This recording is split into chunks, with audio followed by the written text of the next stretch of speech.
Steve Brewer here, PGA Director of Instruction here at Dubs Red Golf Learning Center at Dubs Red Golf Course.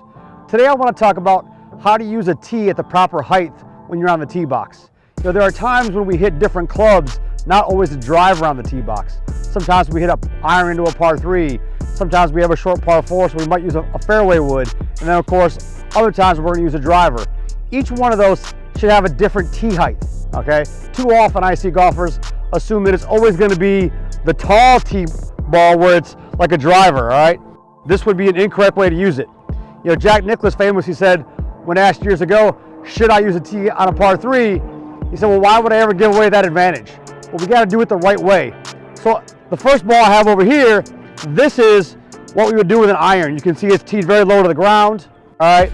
There isn't a lot of space between the ground and the ball, but it does give us that opportunity to hit ball first contact, which is important when hitting an approach shot.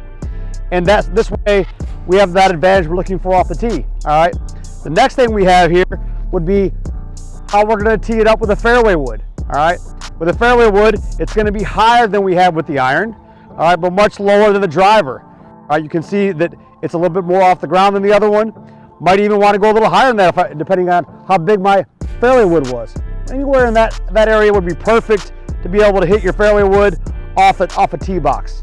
And then lastly, we have the driver, all right? The club we hit off the tee most of the time, right?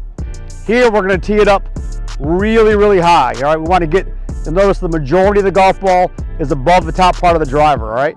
That's gonna give us our best chance to launch that ball up in the air, hit those great tee shots down those par 5s and long par 4s, all right? So that's how you use a tee properly depending on the club that you have on the tee box.